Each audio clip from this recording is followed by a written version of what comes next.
दोस्तों ये real Skanda Purana book है। पिछले वीडियो पे हमने जहाँ तक पढ़ा था उसके बाद आज यहाँ से शुरू करते हैं। रियल रामायण, महाभारत, वेद, पुराण, कामसूत्र, उपनिषद, ये सब बुक अगर आप शुरुआत से पढ़ना चाहते हो तो इस वीडियो के नीचे चैनल के नेम या पिक्चर पे क्लिक कीजिए, या फिर चैनल का नाम कुछ अलग कुछ रोचक को यूट्यूब पे से भी सर्च करके प्ले लिस्ट में जाके देख सकते हैं। योगाभ्यास करने वाले योगी के इस अमृत से परिपूर्ण देह का रेत ऊर्ध्वभाग को प्रवृत्त हो जाया करता है। तो योगा करने वाला और फिर अनिमा आदि अष्ट सिद्धियों के गुणों का उदय हो जाता है। तो इस तरह से योगाभ्यास ध्यान से अष्ट सिद्धियाँ हुआ करती थी। जैसे कुछ योगियों में थी, जिस योगी का नित्य ही सोम की कल्प से परिपूर्ण शरीर होता है, उसको यदि साक्षात स्वयं तक्षक सर्प भी दर्शन करे तो भी उसमें विष का संपर्क नहीं होता है।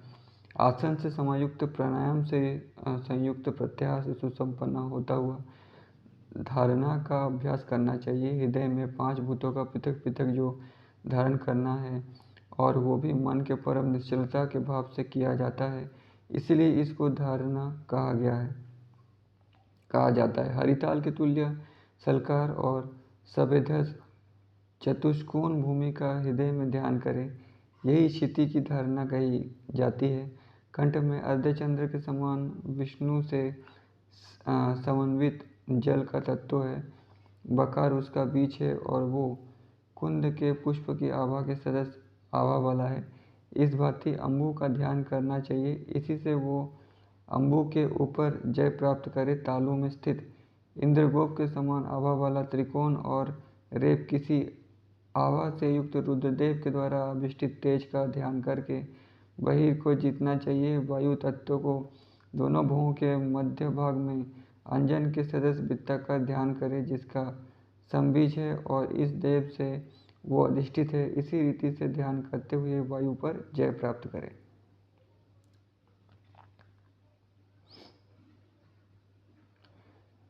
आकाश तत्व मारीची के बारी तुल्य है, जो ब्रह्मरंध्र में स्थित है, जिसका नाथ भगवान सदाशिव है। उन्हीं के सहित वो रहता है। परम शांत उसका स्वरूप है तथा हकाराक्षर उसका बाज है, जिससे वो संयुक्त है। वहाँ पर 5 घड़ी तक प्राण को ले जाकर ध्यान से युक्त होता हुआ धारण करें। ये मोक्ष के कपाटों के पाटन करने में परम कुशल नभ की धारणा कही गई है। इस रीति से स्तंभनी, प्लावनी, दाहिनी, ब्राह्मणी और शमनी नामों वाली भूतों की 5 धारणाएं हुआ करती हैं। ध्येय चिंता के अर्थ में धातु कहा गया है, अतः ये चिंतन करने में सुनिश्चल होती है, इसलिए ये ध्यान कहा गया है। ये सगुण का ध्यान और निर्गुण का ध्यान 2 प्रकार का होता है। सगुण चर्प भेद से कहा गया है और निर्गुण का ध्यान केवल माना गया है। सगुण ध्यान मंत्र के सहित होता है और निर्गुण का ध्यान मंत्री से वर्जित होता है। चित्त को अंतर्मुख और चक्षु को बहिर्मुख अवस्थापित करके सुखासन और शरीर का समत्व हो जाता है। समत्व जो होता है, यही ध्यान की मुद्रा अनंत अत्यंत सिद्धि को प्राप्त करने वाली होती है। उस पुण्य को अश्वमेध यज्ञ तथा राशु यज्ञ से भी मनुष्य प्राप्त नहीं कर सकता है, जिस पुण्य को स्थिर आसन वाला होकर एक ध्यान से ही प्राप्त कर लिया करता है। शब्दादि की तन्मात्रा जब तक कर्णादि में स्थित है, तभी तक उसको ध्यान कहा गया है। इसके पश्चात तो फिर समाधि की अवस्था प्राप्त हो जाया करती है। धारणा 5 नाड़ी वाली होती है और ध्यान 7 नाड़ियों वाला होता है।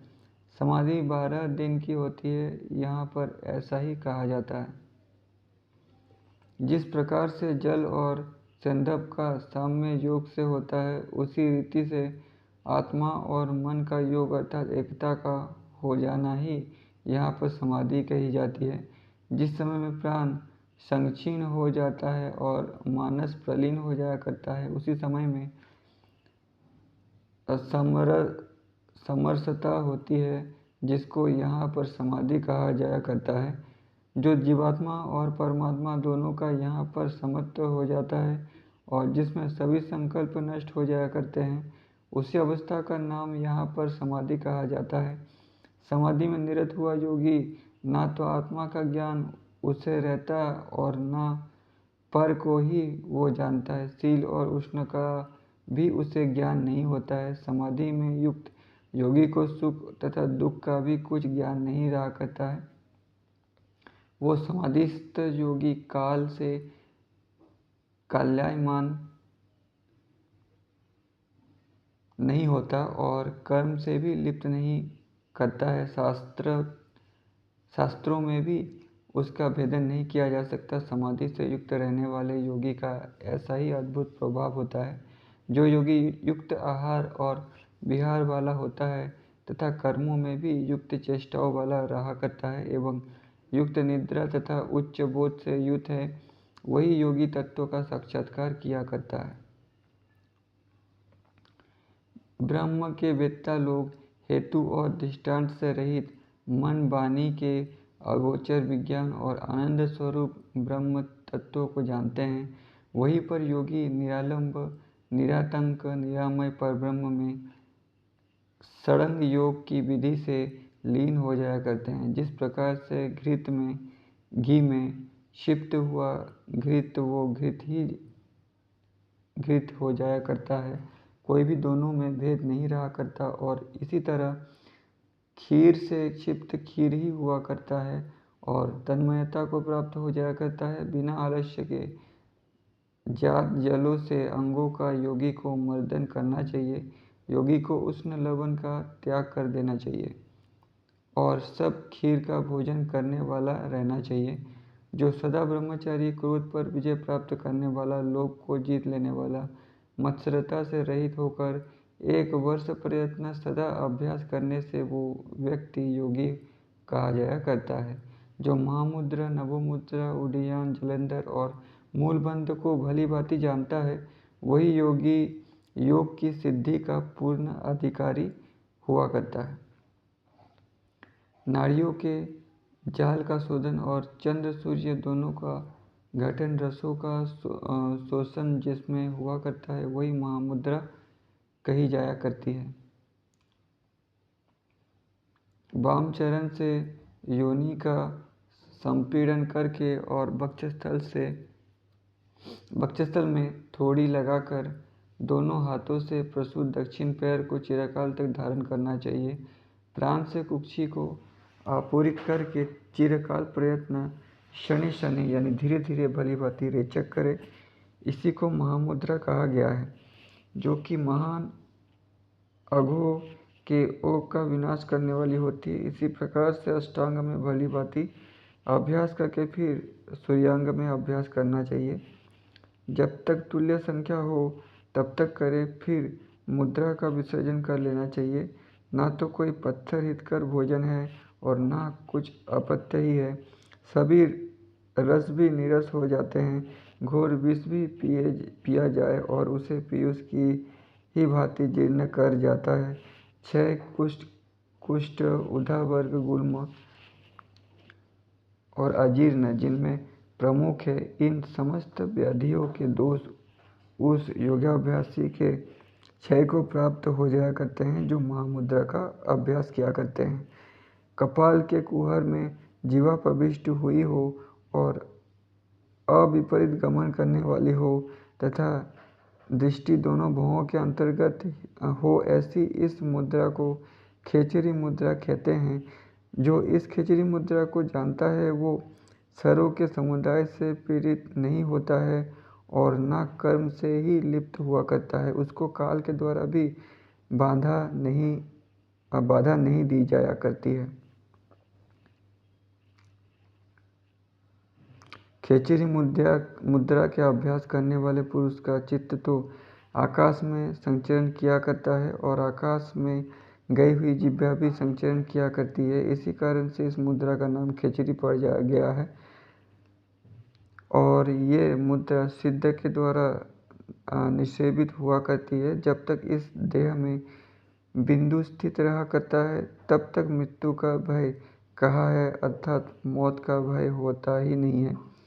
जब तक नभोमुद्रा बद्ध होती है तब तक बिंदु नहीं जाया करता है। जो महान खग अहोरात्र उड्डीन को किया करता है, इसी कारण से इस मुद्रा को उड्डयन नाम से कहा गया है। वहाँ पर बंद किया जाता है। जठर में पश्चिम नाभ को नाभि के ऊर्ध्वभाग में धारण करना चाहिए, यही उड्डयन बंद होता है, जिसे मृत्यु के भी भय को त्याग देना चाहिए। अधोगामी नभोजल सिराओं के जाल को बांध लिया करता है, यही जाल अंदर बंद होता है, जो कंठ में दूधों के ओक का नाश करने वाला है। कंठ में संकोच लक्षण वाले जानकर बंध के करने पर न तो पीयूष अग्नि में गिरा करता है और न वायु ही प्रधावन करता है। पाशनी भाग में योनि को संपीड़ित करके गुद को आकुंचित करना चाहिए। अपान वायु को ऊर्ध्वभाग की ओर आकर्षित करना चाहिए, यही मूलबद्ध निहित किया जाता है। अपान वायु और प्राण वायु इन दोनों की एकता हो जाने पर मूत्र तथा मल का क्षय हो जाता है। जो कोई भी वृद्ध भी होता है तो वो युवा हो जाया करता है। यही निरंतर इस मूलबद्ध के करने का ऐसा महान प्रभाव होता है शरीर पर। हे मुने, इस प्रकार से मैंने ये योग 2 प्रकार का आपको बतला दिया है। यही योग 6 अंगों वाला होता है और उपयुक्त मुद्राओं से भी समन्वित हुआ करता है। भगवान शंभु ने इसी योग को मुक्ति की प्राप्ति करने के लिए कहा है। जिस समय तक इन इंद्रियों में विफलता की प्राप्ति नहीं होती है, अर्थात ये विषयों के ग्रहण करने में असमर्थ नहीं होती है, और जब तक इस शरीर को व्याधियों के द्वारा बाधा नहीं होती है, तथा जब तक कराल काल का विलंब है, अर्थात मृत्यु का समय प्राप्त नहीं होता है, तभी तक मनुष्य को योग के अभ्यास करने में रत हो जाना चाहिए। इन दोनों प्रकार के योगों के मध्य में ये काशी का योग अत्युत्तम होता है। इस काशी के योग का अभ्यास करके उत्तम योग को प्राप्त करना चाहिए। मानसिक व्यथा और व्याधि, शारीरिक रोग जिसकी सहायता करने वाली है, ऐसी बुढ़ापा से जो कि मृत्यु के समीप में होने का एक संकेत है, अपने अंतकाल को अति निकट में ही जानकर भगवान काशी के स्वामी श्री विश्वनाथ का समस्या ग्रहण करना चाहिए। दशाश्वमेध महात्मा वर्णन। भगवान श्री स्कंद ने कहा, है मुनिवर, तिलक को क्यों मोहित करने वाली काशीपुरी में गभस्ती वाली माली भगवान भास्कर के जाने पर मंदरगिरी पर समुपस्थित भगवान हर पुनः बड़ी भारी चिंता को प्राप्त हो गए थे कि आज तक भी योगिनियाँ नहीं आती है और अभी तक तिमुग्न भी नहीं आता है। बड़ी विचित्र बात है कि मेरी काशीपुरी की प्रवृत्ति भी अत्यंत दुर्लभ है। यहाँ पर ये क्या विचित्रता है कि ये काशीपुरी मेरे निश्चल मन को भी चंचल बना रही है। तो फिर दूसरे देवों की तो विचारों की गिनती है क्या है।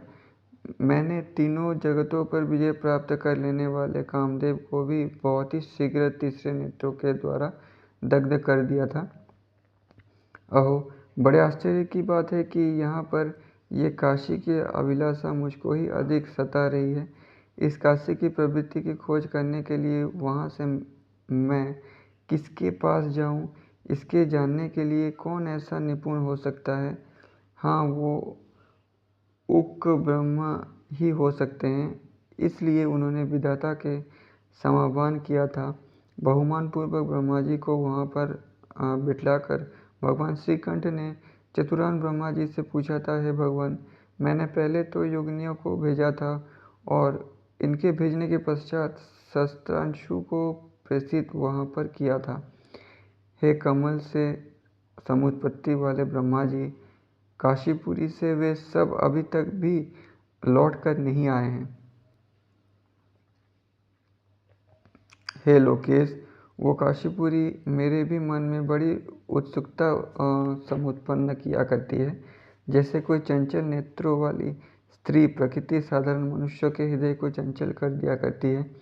इस सुंदर कंदराव से समन्वित इस मंदराचल पर भी मेरे मन में अधिक रति नहीं होती है। जैसे मटमैले तुच्छ जल वाले छोटे पोखरों में नक के मन को पूर्ण आनंद की प्राप्ति नहीं करती है।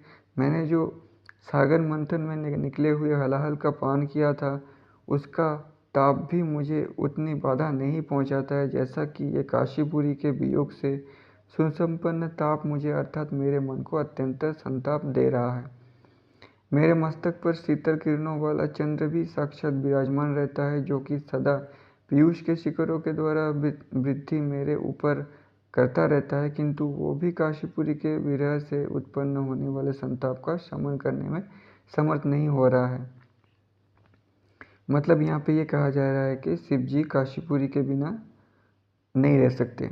हे विधाता, हे आर्य में परम श्रेष्ठ। विधाता मतलब ब्रह्मा जी को कह रहे हैं शिव जी, क्योंकि ब्रह्मा जी को विधाता भी कहा जाता है, जो सबका विधि निर्धारित करता है। आप तो महान मति से सुसंपन्न हैं। इस समय में मेरे इस कार्य को कर दीजिए। यहाँ से आप काशीपुरी को चले जाइए और अत्यंत ही शीघ्र मेरे हित के संपादन के लिए यत्न कीजिएगा। हे ब्राह्मण, काशी के त्याग का कारण आप भी भली भांति जानते हैं। कोई मंद से भी मंद पुरुष काशीपुरी का त्याग नहीं किया करता है, और जो कुछ भी उसकी महिमा का ज्ञाता है उसकी तो बात ही क्या है, अर्थात वो तो कभी उसे त्याग ही नहीं सकता है। आज ही अभी भी है ब्राह्मण, अपनी माया से काशी को क्यों ना गमन कर लूँ, किंतु अपने धर्म में स्थित दिव्यदास का उल्लंघन करने का मैं उत्साह नहीं कर पाता हूँ। हे विदे, आप ही समस्त कर्तव्य कर्मों को किया करते हैं। इसी हेतु से आपकी सेवा में ये कहा जा रहा है, क्योंकि आपके विषय में सभी कुछ अरिष्ट अपार्थ ही होता है। आप गमन कीजिए, आपका मार्ग शुभ फलदायक होवे। उस समय में ब्रह्मा जी ने भगवान शंभु की आज्ञा की मस्तक पर धारण करके बहुत ही प्रसन्नता के साथ वे वाराणसीपुरी को चले गए थे। श्वेत हंस का रथ बहुत ही शीघ्र वाराणसीपुरी में प्राप्त हो गया था। उस समय में वाराणसी में पहुंचकर ब्रह्मा जी ने अपने आप को परम कृतकृत्य की भांति माना था। ब्रह्मा जी ने मन में विचार किया था कि मुझे इस हंसों के यान का वास्तविक फल आज ही प्राप्त हुआ है कि मेरा ये काशीपुरी में सुंदर समागम हो गया है, क्योंकि इस काशी की प्राप्ति करने में कदम कदम में बहुत से विघ्न कहे गए हैं। ये हसी धातु मेरे दृष्टि की सार्थकता प्राप्त करके ही ठीक सफल हुई है, क्योंकि ये आनंद की वाटिका आज स्पष्ट रूप से मेरी दृष्टि के मार्ग में प्राप्त हो गई है। अर्थात मैंने अपने नेत्र से काशीपुरी का दर्शन प्राप्त करके नेत्र के पाने का फल एवं सार्थक्य पा लिया है। ये वाराणसी ऐसी पुरी है जिसका स्वर्ग तरंगिनी स्वयं अपने परम पावन जल से सिंचन किया करती है। ये ऐसी नगरी है जहाँ पर सभी वृक्ष भी आनंद से परिपूर्ण होते हैं और जहाँ पर याजनन करने वाले भी आनंदमय जीवन व्यतीत किया करते हैं। काशीपुरी में सदा आनंद वाले भी फल विशेष रूप से विशेष किया करते हैं। काशी सदा ही आनंद की भूमि है और सदा ही आनंद के प्रदान करने वाले प्रभु शिव हैं।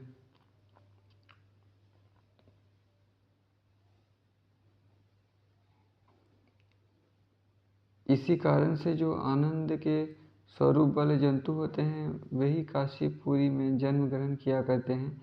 यहाँ पर परम कृति पुरुषों के ही चरण संचरण करने के अधिकारी होते हैं।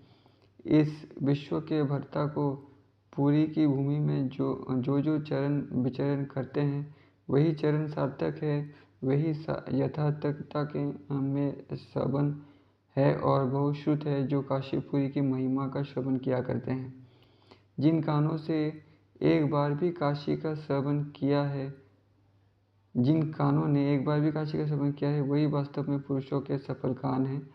यहाँ पर मनुष्य का वही मन सब कुछ माना जाता है जिसके द्वारा ये सबका प्रमाण रूपी काशी मान्य समझी जाया करती है। बुद्धिमान सत्पुरुषों की वही बुद्धि सब कुछ समझती या ज्ञान रखती है, जिसके द्वारा भगवान दुर्जटी के इस धाम को अपने ज्ञान का विषय बनाया गया है। वे तृण और धन्य भी परम धन्य हैं जो वायु से समाहत होकर यहाँ काशी में समायतन किया करते हैं, और वे कुछ भी नहीं हैं जिन्होंने इस काशीपुरी का कभी दर्शन तक भी नहीं किया है। आज ही मेरी ये पराध्यदेय से सम्मित आयु सफल हुई है, जिसके होते हुए मैंने अपनी इस लंबी अवस्था से आज इस दुष्प्राप्य काशीपुरी को प्राप्त कर लिया है। ब्रह्मा जी ने अपने दिल में अपने सौभाग्य की सराहना करते हुए कहा है कि ये धर्म का कितना विशाल वैभव है और मेरे इस भाग्य का कैसा महान गौरव है कि मैंने आज इस समय में चिरकाल से चिंतित काशीपुरी का दर्शन प्राप्त कर लिया है। आज मेरे तप रूपी वृक्ष के मनोरथ रूपी फल पर्याप्त रूप से प्राप्त हो गए हैं। ये तपोवृक्ष शिव की भक्ति रूपी जल से सिक्त होकर अति विशाल फलों से फलित हुआ है। मैंने सृष्टि का विस्तार करते हुए अनेक प्रकारों से समन्वित सृष्टि की रचना की थी, किंतु ये अन्यादेशी काशीपुरी का निर्माण स्वयं भगवान विश्वनाथ के ही द्वारा किया गया है।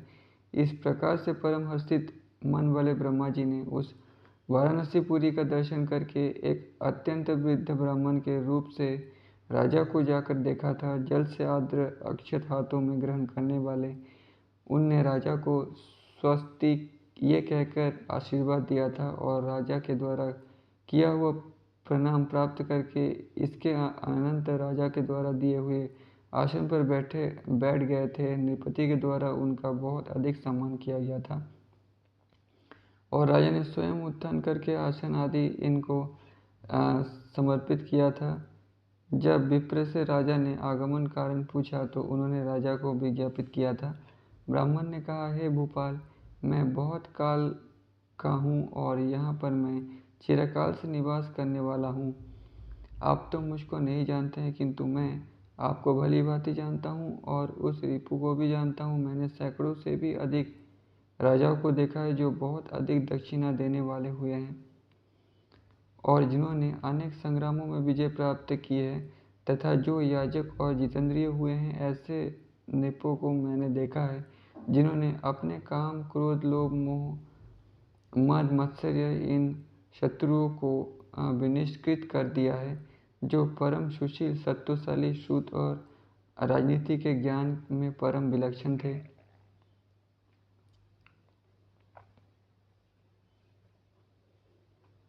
हे राजन, मैंने ऐसे भी बहुत से राजाओं को देखा है जो दया और दाक्षिण्य में निपुण थे, सत्यव्रत में, पालन में परायण थे, पृथ्वी के समान क्षमा से युक्त थे और गंभीरता तो उनमें ऐसी थी कि जिन्होंने अपने गर्भार्य गुण से सागर को भी जीत लिया था। मैंने ऐसे नृपों को भी देखा है जिन्होंने रोज के बेग को भी जीत लिया था, परम शूरवीर थे, सौभाग्य और सौंदर्य की भूमि थे, इत्यादि गुणों से सुसंपन्न और भाली भांति सज्जित यश रूपी धन वाले थे। हे राजस्य, किंतु आपके जो सद्गुण हैं वैसे 2-3 ही पवित्र सद्गुण हैं। उन राजाओं में मेरी प्राय दृष्टि नहीं गई है। आप तो अपनी प्रजा को अपना कुटुंब ही मानने वाले हैं और आप तो इस भूमंडल के देवता हैं। आप महान तप की सहायता वाले हैं और नृप उस प्रकार के नहीं हैं जैसे आप हैं। आप परम धन्य और सत्पुरुषों के मान्य एवं सद्गुणों से पूजनीय हैं। हे देवदास, देवगण भी आपके त्रास से विमार्ग में गमन करने वाले नहीं होते हैं। हे नृप, आपकी स्पृहा रखने वाले हमारे द्वेष सदा स्तुति करने के योग्य है। क्या करें, आपके गुणों के समुदाय हमको आपका स्तवन करने वाले बना रहे हैं। यहाँ पर ये गोष्ठी उस समय तक रहे, मैं इस समय में जब तक आपका स्तवन करता हूँ। हे राजन, मैं यजन करने की इच्छा वाला हूँ, अतः मैं आपकी सहायता का वर्णन करता हूँ। ये भूमि जो समस्त ऋषियों का भाजन आधार है, वो आप ही के द्वारा राजन्वित है। हे राजन, आप न्याय से उत्पात महान धन वाले और मौन ही आपका बड़ा धन है। आपकी ये राजधानी इस कर्मभूमि भूमंडल में परम श्रेष्ठ है, जिसमें किए हुए कार्य का संबंध में भी कभी क्षय नहीं हुआ करता है। न्याय के मार्ग के गमन करने वाले पुरुषों के द्वारा जो धन संचित किया गया है उस धन का काशीपुरी में विनियोग करना चाहिए, अन्यथा वो क्लेश के लिए हुआ करता है भूपते। इस काशीपुरी की बहुत बड़ी महिमा है जिसको कोई भी नहीं जानता।